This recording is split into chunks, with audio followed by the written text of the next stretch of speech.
Well, Auburn is very excited about being in the NCAA tournament. This team was picked fifth in the SEC, rightly, because we had so many new faces. The kids worked really hard in the offseason and in the early season against a challenging schedule to get good quick, and probably played our best basketball sometime at the end of January and early February. The focus was on the process. The focus was on becoming a better team. And then I think when we were ranked 1 and it was a big target on our heads, and we began to look at, wow, this SEC championship's really maybe in our reach, it began to be the end result. We got to win this one. We got to win this one, and then a little less on the process. I'm trying to get us focused back to the process right now. Okay, what are the things that we need to do to be a great team and win a championship? Down low. Hey, Bruce, Johnny Connon, ABC 3340 in Birmingham. Last game obviously wasn't Jaden Johnson's best by any stretch of the imagination. I asked Jabari. He said he's putting up extra shots in the gym. Can you walk me through what his week of practice was like, and has he done anything differently to shoot the ball a little better come tomorrow afternoon? You know, it's tough when it's not going in, right? It's psychologically a challenge, you know, and but if he makes one, watch out, right? Because it'll just be, you know. And so when Jabari was asked the question, "Are you worried about KD shooting?" He's like, "No, 100% not worried about it," you know. So he is a very unpredictable player, and so not shooting it well was sort of unpredictable. So you never know exactly what you're going to get, but he more often than not, he's delivered for us. Right here. Bruce, you talked about it. The team was picked fifth to finish fifth in the SEC. A lot of new faces. You guys are a 2 seed in the NCAA tournament, won the outright title. What was the key to getting these guys to click like they did so quickly? And like you said, playing their best basketball at the end of January. I think that the key was just because when we recruited them, they recruited into a certain culture in our locker room, and I promised Jabari or Walker that I'd surround them with great kids, that they would make lifelong friends, and they liked each other, and they got close. You know, there's a real advantage to living in a great dorm and being around each other all the time, and then, you know, on the court, they went and competed and try to, you know, compete for positions and playing time and roles. And so we got after each other all summer long and then put it together, you know, obviously put it together in the fall. From a standpoint of the pieces, you know, we've got the defensive player of the year in my mind, at Walker Kessler, the best shot blocker in the country. He cleans up a lot of our messes. I can play call, get Jabari Smith the shot. He's going to make it most of the time. And we've got, you know, undersized but dynamic guards that are capable of getting hot and making plays. So put it all together, and especially this year in this league, this was the best the SEC's been since I've been in there, and you know, top to bottom. And so to be able to, you know, survive it and stay on top was a great accomplishment. But that's the regular season. This is the postseason. It's one and done right now. Gene. What did you get from Zep this year on and off the court, and what was better or different than what you might have expected? Great question. If you want to watch Zep Jasper play basketball and watch him defend and say that's Auburn basketball, I'm down with that. I'll roll with that all day, every day, because he's going to give you 100%. He's going to give you everything he's got. And so he was better. He was even a better on-the-ball defender than I thought. Offensively, he's so unselfish. You know that obviously you see his assist-turnover ratio. He doesn't take enough chances to make plays for himself or others because he values the possession and he doesn't really want to make mistakes. And he's way too coachable. Like, you got to hear what I'm saying, but don't listen that closely to everything. Like, I got guys that don't listen to anything I'm saying, right? He listens to everything word for word, and I got to be careful sometimes because he'll do what I ask. So just a great kid, a fan favorite. You know, just takes his time with people. Got a genuine heart. We lose to Texas A&M, and we brought thousands of people to Tampa for the SEC tournament. And he apologizes publicly that we didn't play better and stay longer, recognizing those people spent their money, their hard-earned money to come support us. And he meant every word of it. Over here on the left. Bruce, what does it say about you or KD that you would let him stay on the court being 0 for 14? And speaking of people who listen, how high is he on the listening list? KD's come a long way. He's been fun to coach. You know, I'd rather. Here's the deal, dads. Have you ever coached your son and after he struck out, he threw his bat, and he kind of embarrassed you a little bit in front of other people because he kind of cried when he fouled out? I had one of those sons in Stephen Pearl. Okay, I got another one of them in Jaden Johnson. You want to know what he's thinking? Just look at his face. All those expressions. I'd rather teach him to care a little less than to care.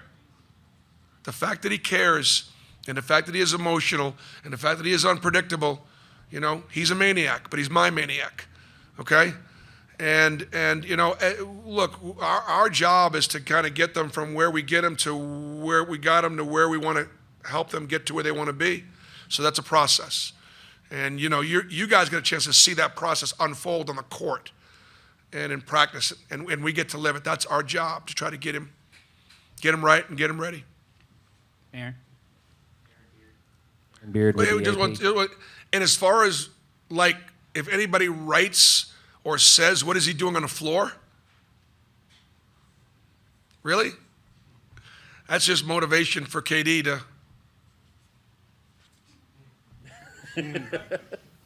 Aaron Beard with the AP. There's a lot of experience in the coaching ranks in this building here between Jim Larinaga and your bracket, Mike Krzyzewski and Tom Izzo and Bob McKillop. You've been to a Final Four. They have a lot of them. I'm curious, I don't know if you'll bump into these guys, what your thoughts on the amount of experience that's here, but also how much of a factor can that be in a tournament with coaches that have kind of seen everything in a tournament with a deep run? Well, I think the people in Greenville are going to, you know, what a treat to be able to see the coaches that you talked about and their teams. And keep in mind, most of those guys that you mentioned, even though I'm like gray and a lot older than I'm 62 now tomorrow, right? Those guys were all my mentors and guys that I looked up to and hope to be someday and be able to be in the same building with them and compete against them. So it's a pretty big thrill for me. I think player experience sometimes can be almost more important than coach's experience. We've got to get some experience tomorrow against Jacksonville State. That's not going to be easy. That's an old team. That's a hungry team. It's a talented team. They shoot the three ball really, really well, and they've got step-up ability. They really do. They've got great athletes. Ray Harper's done a terrific job. We've got to survive and advance that one and get on-the-job training. Walker Kessler is the only player in my locker room that's played the NCAA tournament, and I think it was 10 minutes or something like that for North Carolina, and they didn't last very long. The year we won the national, went to the Final Four in 2019. The year before that, we got to the second round and lost to Clemson, but that team came back and kind of knew what it took. This team doesn't yet. They will tomorrow when we face Jacksonville State. Pete. Pete Iacobelli, Associated Press. Bruce, given that, are there some similarities between the team that went to the Final Four in this group? And I got to ask, how often does that Virginia game flash in your mind these days? It doesn't flash in my mind very often, just every morning when I wake up. Probably 2 or 3 times during the day, and then when I go to bed at night. I mean, other than that, I'm over it. I'm okay. I'm over it. No. Honored and blessed to have gotten there. Got beat by Virginia, period. And they went on to win a national championship. So I think that the difference going in right now, this team right now is defending like that team did, okay? But we're just not shooting it like that team did. And we've got to be able to make some shots. We got to shoot the ball better than we've shot it. And so but we're still running the same stuff. And I laughed, and again, a lot of those shots that we took against Texas A&M, there were several contested, there were several early, but those are the same shots we were making in Nashville and Utah and Kansas City on the road to the Final Four. Same shots. Over here on the right. Hey, Bruce. Michael Rothstein from ESPN over here. You talk about one and done now, but you are 3-3 in your last 6. What's changed maybe over the last 3 weeks with this team that's put them in maybe more difficult situations? Say it again. Explain that a little bit more. Yeah, well, Yep. y'all 3-3 in the last 6 games. Yes. What's changed maybe from the beginning of the year and that run that you were on to the last 3 weeks or so? Well, I would say in part at Arkansas, at Florida, at Tennessee, and then a hot Texas A&M team. But you're not wrong in pointing out the fact that we've not played, as well.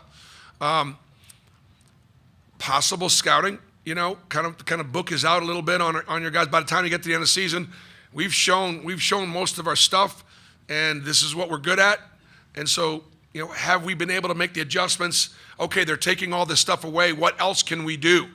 And so, some of it can be just limitations, and what our guys can and can't do. And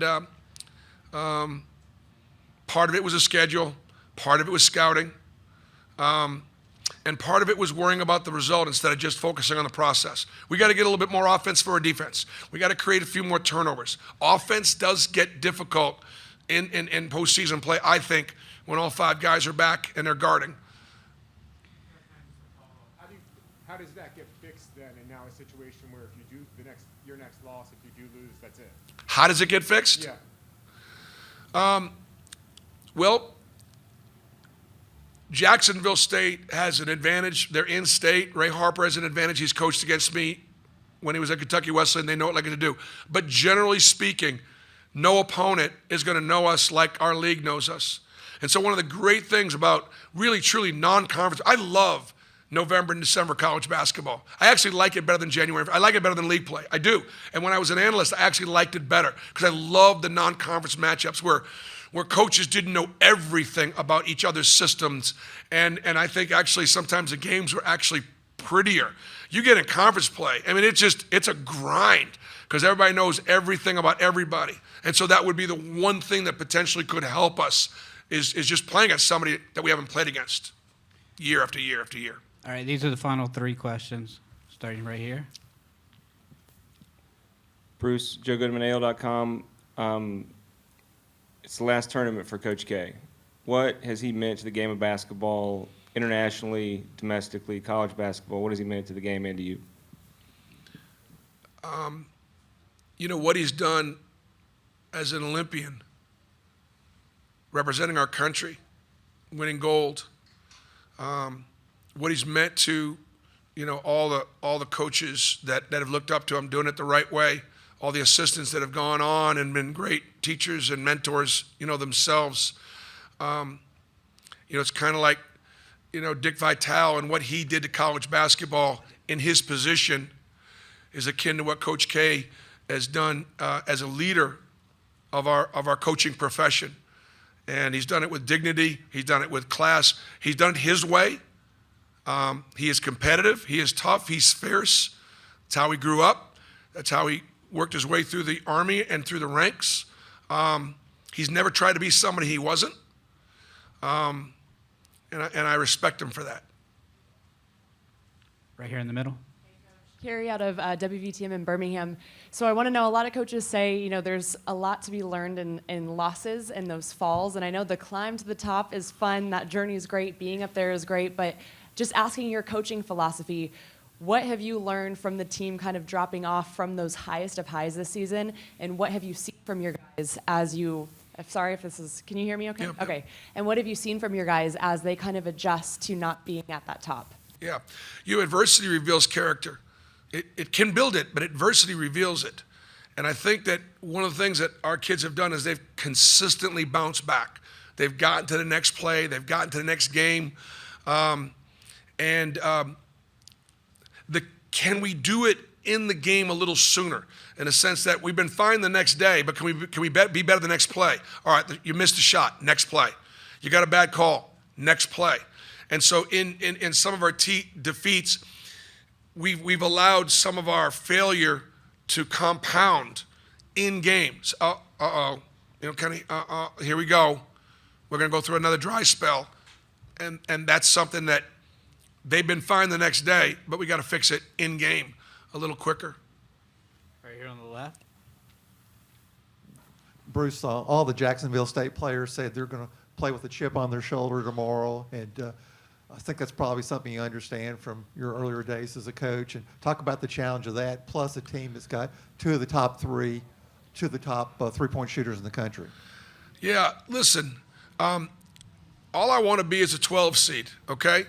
I'm a 12 seed. You're looking at it, that's who I am. That's who I've always been.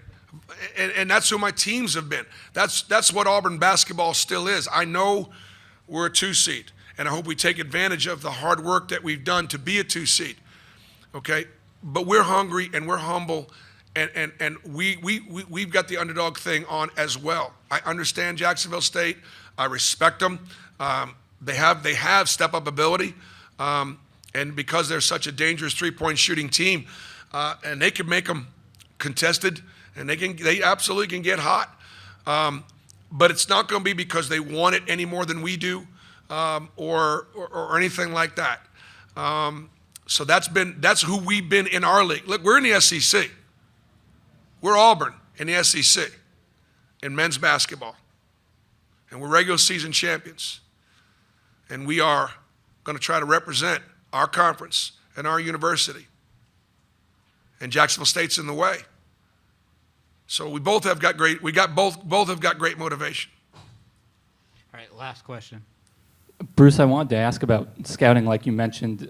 You've said a few times that, teams will sort of just gradually get better at guarding and defending some of the ball screen stuff you guys have done. At this point in the season, as they have that sample size, are you trying to draw up new stuff? Is it you sort of work with what you've got and find new timing, or what's sort of the balance of that? Well, if you've ever seen my practice plans, I drew up something new this morning, okay, and where I thought we could get a shot out of it, and we're going to run it tomorrow. You are always tinkering, and you are always, trying to make adjustments, and like in other words, early in the game or early in the half, we'll run something to see how they're going to guard it, see how they're guarding that action, to have an idea of that might not be the best thing to run to get a bucket right then, but it might be something to run that's going to tell us what their preparation was. And then the question is, do we have enough stuff in the bag, given how they've chosen to guard, to be able to take advantage of the defense? We are not a team, either offensively or defensively, that simply imposes its will on the opponent. We take what you'll give us on both ends. If you don't like to be guarded this way, we're going to guard you that way.